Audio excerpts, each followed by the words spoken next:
Assalamu alaikum, welcome class. Today we are going to discuss probability of two unbiased coins. तो last lecture में हमने question किया था, question number 3, ठीक है, उसका हमने वन पार्ट कर लिया था। अब हमारे पास सेकंड पार्ट ये है कि वो कह रहा है कि आप प्रोबेबिलिटी फाइंड करें वन हेड आने की फॉर टू अनबाइस्ड कॉइन्स, के दो हमने इस कॉइन को फेंका है तो वो कह रहा है कि एक हेड होना चाहिए, इसकी प्रोबेबिलिटी क्या है। तो सबसे पहले हमने क्या लिखा है, sample space S is equal to H H H T T H और टी टी, ठीक है। अब हमारे पास अब ए क्या चीज़ है, वो कह रहा है कि एक हेड होना चाहिए। तो आप इनमें देख सकते हैं कि कौन सी ऐसे चीज़ें हैं जहां पर हमारे पास सिर्फ एक हेड आ रहा है। यहाँ पर दो टी हैं, यहाँ पर दो हेड है, तो सिर्फ एक हेड वाले कौन से हैं, ये वाले एच टी और टी एच। तो हमारा ए क्या बनेगा, एच टी और टी एच। तो एन ए कितना है, 2, क्योंकि ए के अंदर दो एलिमेंट्स हैं। और एन एस, एस के अंदर कितने हैं, 4 हैं, 1 2 3 4, ठीक है। एन ए हमारा क्या हो गया, 2, और एन एस हमारा क्या हो गया, 4, ठीक है। अब हमने क्या इसकी प्रोबेबिलिटी फाइंड करनी है। तो प्रोबेबिलिटी का फार्मूला क्या है, n A over n S. N A हमारा कितना था, 2, और एन एस हमारा कितना था, 4। तो 2/4, 2 1 जा 2, 4 2 जा 2 2 जा 4। तो ये हमारे पास प्रोबेबिलिटी क्या आ गई, 1/2, ठीक है। इसी तरह वो कह रहा है नेक्स्ट क्वेश्चन में कि एक टेल हो, एक टेल आने की प्रोबेबिलिटी क्या है फॉर टू अनबाइस्ड कॉइन्स।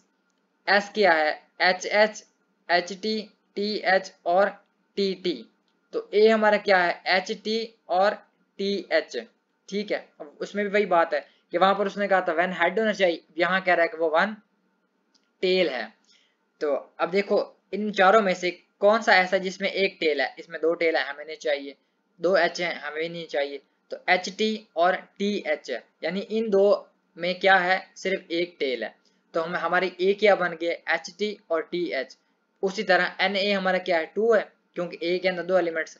और एन एस, एस के अंदर कितने हैं, 4 है। तो हमारा एन एस क्या हो गया, 4 हो गया, ठीक है। तो उसके बाद जो है प्रोबेबिलिटी का फार्मूला क्या होता है, n A over n S. N A क्या है, 2, और एन एस क्या है, 4। तो 2 1 जा 2, 2 2 जा 4, तो 1/2 हमारा आ गया, ठीक है। उसके बाद वो कह रहा है कि अब ये हमारा ये वाला पार्ट है, उसमें कह रहा है कि तमाम हेड होने चाहिए, कि तमाम हेड होने की प्रोबेबिलिटी क्या है। सबसे पहले हमने सैंपल स्पेस लिख लिया, S equal to H H H T T H और टी टी, ठीक है। अब ए क्या है, तमाम हेड होने चाहिए। अब इनमें से कौन सा ऐसी एस में से है कि जिनमें दोनों हेड हैं, दोनों टेल हैं, हमने नहीं चाहिए। टी एच है, ये भी नहीं चाहिए। एच टी है, ये भी नहीं चाहिए। और एच एच क्या है, यहाँ पर दोनों हेड हैं, तो हमारा सिर्फ क्या है, ए हमारा क्या बनेगा, सिर्फ एच एच। तो एन ए क्या है, एन ए के अंदर कितने एलिमेंट्स है, सिर्फ एक ही है, एच एच। एन ए हमारा एक हो गया।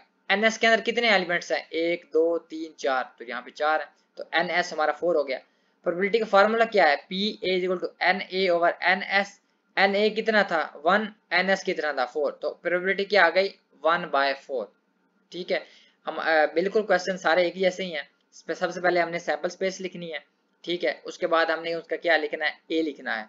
अब ए के अंदर जितने एलिमेंट्स हैं वो ले लेने हैं, एस के अंदर जितने एलिमेंट्स हैं वो ले लेने हैं, ठीक है। और हमने प्रोबेबिलिटी का फार्मूला लगा देना है। आप इसको क्वेश्चन कीजिएगा, इंशाल्लाह आपको समझ आ जाएंगे। थैंक्स फॉर योर टेंशन, अल्लाह हाफिज, सी यू नेक्स्ट क्लास।